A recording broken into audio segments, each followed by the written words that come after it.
Hi there, welcome back to Indycar on Thursday. My name is Gordon Ross.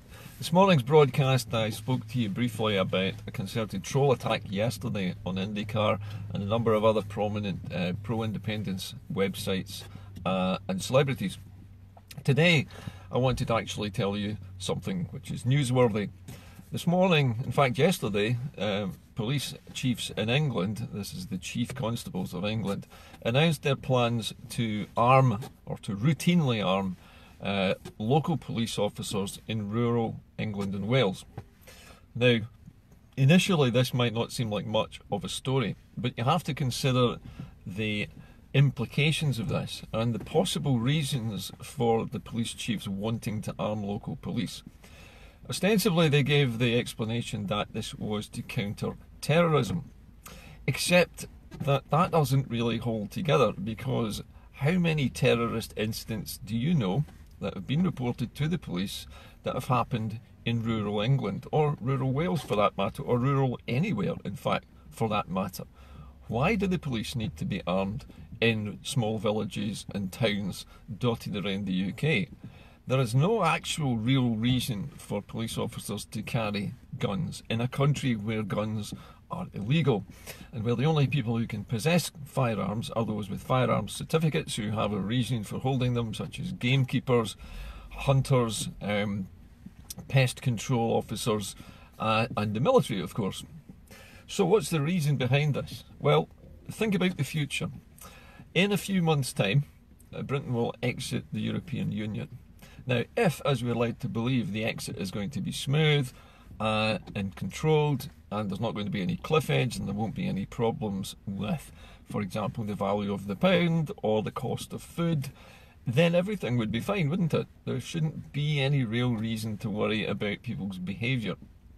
But imagine for a moment that you knew that Brexit was going to be a very hard Brexit. We were going to crash out without any agreements whatsoever, and that food prices were about to skyrocket, that British companies were going to lose overseas export orders, and that the taxes on imported goods were going to shoot through the roof.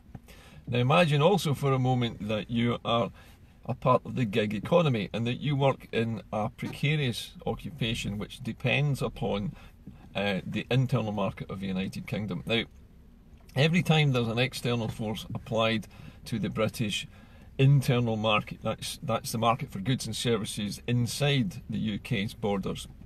Every time there's pressure put on that, for example, in 2008 with the global financial crisis, people involved in service industries in the UK watched their business drop by nearly 40%, almost overnight. Within about 2 or 3 months of that crash, everything went to pot. People hauled in the reins, nobody spent any money, and it was chaos.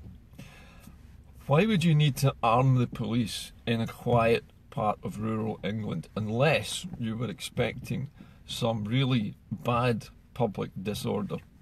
Because I don't think there is a threat of terrorism to a small village in Dorset or Cornwall or the West Country or the Norfolk Broads or Wales for that matter or the Lake District or Northumberland.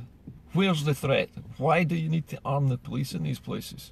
You don't, is the answer to that question. So why now? Why is the British police being given guns to go about their daily duties in these quiet little rural places? Doesn't make any sense. I don't think there is a justification for this. Not the one which they're giving on the news anyway. Doesn't make sense. Those of you who have a long enough memory might remember that a few years ago the same experiment was tried in Scotland, like they always do. They always try unpopular things in Scotland first to see how it goes. But a couple of years ago, it might have been a little bit longer, Highland residents were alarmed to see local cops turning up to minor incidents armed to the teeth with automatic weapons. Now, they'd never seen this before, and it was unprecedented. There was no announcement made about why these police officers were being armed or what the purpose of it was, or to inform the public in any way how they should respond to an armed officer who asks them to stop or asks to search them. None of these things had ever been done. And that incident, or those incidents of armed officers turning up, were very quietly hushed up and it disappeared from view. The whole idea of it seemed to vanish from the news until now. And now it's back again in England this time. So what exactly is it that the English security forces are expecting to happen that requires all the local police officers to be armed with semi-automatic pistols? And I think the answer to that is, who knows?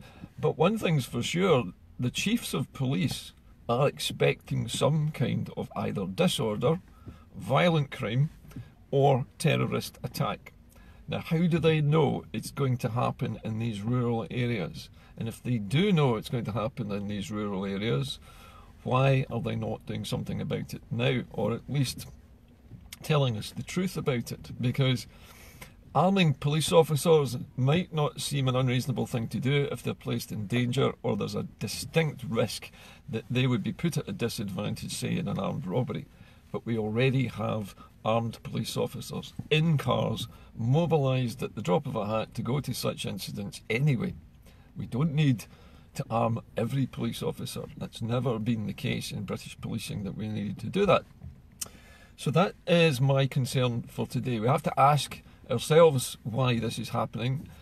It's not, or it doesn't appear to be happening in Scotland at the moment. However, my spider senses were piqued a few years ago when the SNP decided to centralise all the Scottish police forces into one unified national police force.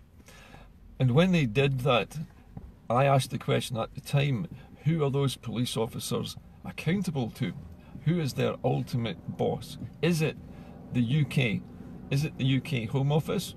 Or is it the Scottish Parliament? Or is it the Scottish people? And the answers were vague, waffly, and nobody really seemed to know. The general opinion, or when you took all of the various views into account, was that it was the Scottish Parliament that they were responsible to, and the English Parliament after that. So it would be Scottish Parliament, then English Parliament. It worries me still that the most senior police officers in Scotland are almost always appointed from the Metropolitan Police Force in England. Nobody knows why this is. Nobody knows why Scottish officers are not good enough to lead the Scottish police force. But for some reason, we've had 3 English police chiefs in recent years who've all come and gone with various scandals. The last one involving an English chief police officer who was allegedly using the police firing range for his own private shooting parties, completely against every regulation. That was hushed up. He's now gone, and what we're left with is his understudy, who is a Scottish officer. But there are questions even hanging over him, I understand. I don't know exactly what the situation is with that officer. He's popular with fellow police officers, though, and they support him. It could be that the media is just trying to dig dirt on him because he's a Scottish officer. I don't know. But it worries me, and it should worry all of us, when the British government and the British police force announce that they're going to arm police officers across the country, because it is a warning bell. It's basically saying Britain is about to get much, much more dangerous, and we're expecting trouble, we're expecting disorder, we're expecting armed conflict, we're expecting terrorism. And that's something, I think, in Scotland at least, is an alien concept to us. We don't have a beef with anybody. We haven't invaded anybody's countries, at least we haven't done so as a nation. And we don't have any particular grievance against anybody who would want to attack us. And this is probably why, historically, Scotland has only ever suffered really one external terrorist attack on Glasgow Airport, which was bungled. But the point is that there's something going on in the background here which we're missing. There's some reason why these police officers are about to be armed, and we're not being told what it is. And I think we have to ask our MPs, we have to demand some answers in Parliament as to why this is necessary. What's the threat that the police officers are being asked to face? And is the threat from us, ourselves, when we go nuts, when our jobs are lost, when the food prices go up and we can't afford to feed our children, is that what the threat is? Because I think we should be told what the threat is. We didn't vote for our police to be armed. That really should be something subject to public scrutiny, because policing is done in the United Kingdom still by consent. That means by permission of the public, not to have armed police on the streets who can exert extreme lethal force. We don't need it, we've never needed it, and if the police chiefs are saying we need it now, we have to ask why. And that's all I have to say on the matter for today. Answers to the programme today, as usual, on the thread. If you like to comment on the programme as it goes out, that's fine. Also, you can contact me by email. I'd be interested to hear from any police officers in Scotland if they know why the English force is being asked to arm its officers, and also what the current situation is in Scotland with regards to armed police officers in Scotland in general. I'd like to know what the policy is. That would be interesting to hear. Anyway, see you later. Have a good day, everyone. Bye for now.